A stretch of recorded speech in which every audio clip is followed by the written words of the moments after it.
So now I'll do the questions and answer them. There's probably going to be some overlap, but whatever, we'll do it anyway. So the first one is Mega FM question mark. So I believe he's talking about the Twisted Electronics Mega FM, which is like a FM synth. Pretty cool because it's really easy to program FM, which traditionally is kind of hard. I don't plan on getting that, if that's your question. I used to have a Korg Volca FM. That was my first synth, actually, which I no longer have. So I'm not really sure if that's what you mean, but FM is pretty cool. I do use it every now and again. The VST, the free one, I think it's called Dext. All right, second question was what's running on the KeyStep Pro? So they have their own channels. So MS-20 and the Pro one are on this one. The SH-01A, the Volca keys, the Microfreak, drums on the sound canvas, D05 sound canvas, a string sound, and the Hydra. Question 3 is, do you release your music? Yeah, well,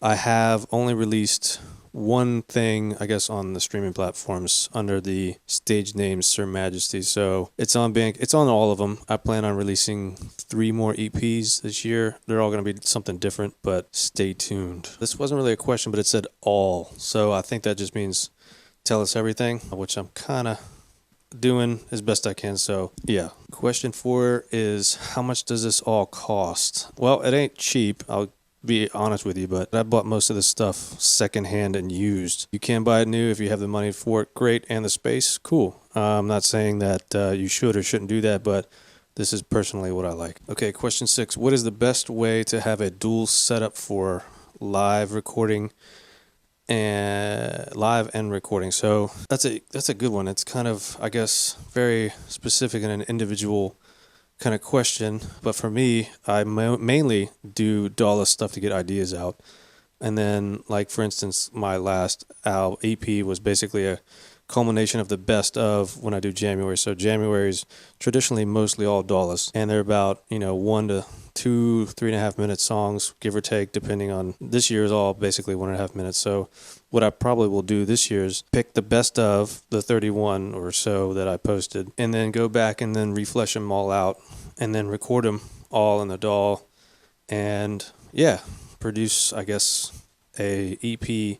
So my EPs are probably going to be all 5 tracks. As far as a good setup, I mean, that's a hard question to answer just because I don't really know what you're working with, but if you want to talk further, just give me a shout. Okay, question 7. What do the two KeyStep Pros do, or what are they for? So they basically control all of the synths, not the drum machines, except for, I guess if you want to count this as a drum machine, because these, I use their own sequencers for that. So I have technically 3 drum machines. This can be controlled by KeyStep Pro, so can this, but traditionally I don't have them. So mainly they just MIDI sequence all of the synths. Okay, question 8. How/for which instrument you use the RC505? So I kind of briefly explained, but basically I use it as playing back drum loops and stuff like that, and it's also the master clock. I will use it, and I have used it for my production. So what I'll do is take drum loops and samples that are basically mastered, I guess, samples, so that you don't have to use too much processing, like the levels are right. I'll have them on here, and then have the DAW be the master clock, and then have the two audio left and right channels out going into the computer, and then playing and recording the loops, and then kind of using the stutter effects. You can do those effects, so to speak, in the DAW, but I'm not that savvy with it. So if I could just do it live and get it right on the first or second, or however many takes, that's how I produced, I think, the second track on my EP, which is more like a jungle jam. That's how I did the drum stuff. Okay, the next question was thinking about any VSTs. So I try not to go too hardcore with it, just because I mainly work outside the DAW. But the one, I can't think of the name, but it's basically like drum machine kind of glitch thing that kind of does like fills and stuff like that. I know there's a number of them out there, but the name of this one particularly kind of escapes me. But some of my favorite ones is this Hindbox plugin. It's called Noises. It's kind of a really weird atmospheric noise generator and sound bank, filter bank. I use the Arturia Mellify, which is like kind of lo-fi warble / saturation VST. I really love this Shapeshifter compressor by Aberrant DSP. And then I use Omnisphere. Question 9. What is your favorite machine? Probably, that's hard to choose it, but if I had to say something fast, it'd probably be the Digitakt, just because it's so capable of so many different things. It is a little bit difficult to use if it's your first drum machine, but like I said, I started with the Electron Sample, which is only a sample back player. It cannot sample, and then this is kind of the natural progression if you want to keep going with their products. I mean, other than that, as far as like synth, I would probably say a tie between these two. I use them pretty much all the time. This is relatively new, so I'm still warming up to it. But I love all of them, really. They all have their main job. You know, I can use them for other things too, but you know, for I guess workflow sake, I usually kind of have one thing dedicated to one thing, and you know, shuffle between a few sounds that I've made. And that's usually how I produce music. Okay, next question, MIDI routing. All right, so I'll try to give the quick version of it, but basically it starts, if I'm going DAWless, it starts here with the master, or it's start and stop, basically. From there, MIDI will pipe out, go into the first key step row, the in right here. The first out will go to a MIDI through box that's hidden back behind here that has, it's 1 in, 4 out, and that controls the Hydrasynth, the SC88, and then the DO5. So it has, from there, it has a second MIDI out, which can be either an out or a through, then goes to the second key step row. From there, it comes out into a bigger through box back here that gets piped into the rest of the gear. So the MS-20, the Pro 1, SH-01A, the keys, and the Freak. The 4 through box gets 3 synths, and then it goes into the Digitakt. So this is getting MIDI clock. It can receive MIDI data, so if I wanted to play the samples chromatically, I can, but I don't. So yeah, that's the MIDI routing. MIDI routing with the DAW, so I'll use my interface by Behringer. It's the Euphoria. It's 4 input, but it also has MIDI DIN out, because I like MIDI DIN rather than MIDI USB, just because most of my stuff is wired via DIN. So that will come out right here. And then I have that cable currently not in use right now, but it'll go either in here to start and stop. The only bad thing about the RCO 505 is it will not act as a through. So if you wanted to send MIDI data like MIDI notes through, it won't work. So in order for that to happen, like if I'm sequencing like a Bach piece, something I know I can't play, or stuff that I wrote inside the DAW and just wanted to play it back that way, I just pipe it in here and then it'll funnel down through. Question 12, favorite piece of gear. I've already said the Digitakt, but honestly, I really like the Volca keys. As weird as it sounds, I use it for bass. It's all over my EP, and it's just a really good workhorse. It's a really good first synth to learn analog subtractive synthesis on. I really like the SH-01A too, but yeah, I kind of love all my stuff. My rule is, if I have something and I don't touch it within like 2 weeks or 30 days, it's got to go. It's just taking up space and I'm not using it. I don't want to become a collector. I want to use everything, so I hope that helps. Question 13, what's your Twitter account? I don't have Twitter. Question 14, what do they all do and the potential of having them all? Kind of went over that, but each thing has its own purpose. That's the way I kind of use it, so I hope that helps. Question 15, so translated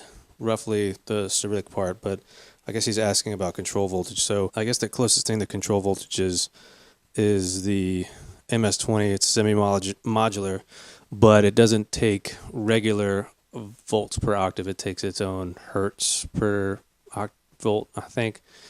Essentially, you can't really use it with Eurorack in the traditional sense, because whatever, Korg decided to do their own thing back in the 70s, and you can get a converter, but I'm not really too big into that. Question 16, MIDI would be a good take. So yeah, kind of gone over the whole MIDI thing. It's pretty basic in nature. It just seems complicated now. The only problem with it is the cable management, which I think most people that own something similar to this would understand. Most of it's kind of unseen, but I mean, there's like a crap ton of stuff behind, and it's a spaghetti Western mess everywhere, but this kind of goes with the territory. Question 17, have I ever blown a fuse?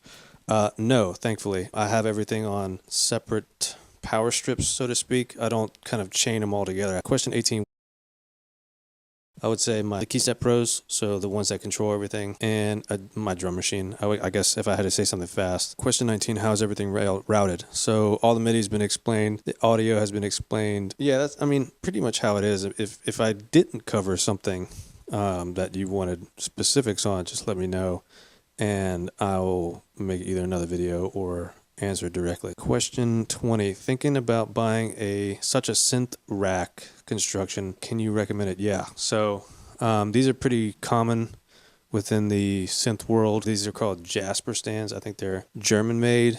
I got mine on Thomann, which is like a German Sweetwater, so to speak. I also actually bought my Dig Attack from them. It was a lot cheaper than buying it from Sweetwater. They're not cheap, but they're made out of, I think, aluminum, but really sturdy. I will say, if you decide to get one, plan out and measure everything beforehand. I did that and it saved me a lot of time. Would also recommend using like some plywood or whatever. I took this 1/4 inch thick and cut it, sanded it down, and use it like kind of for shelving as well. So to kind of use every little inch that I could. If you're going to go the route of the Jasper stance, do that, but also make sure you convert centimeters to inches if you're living in the US. Last question, 21. Do you EQ/compress tracks live or straight through? So for the most part, like if I'm doing like for example, this past January, it was all done live. It was all EQ'd kind of beforehand just to get it right.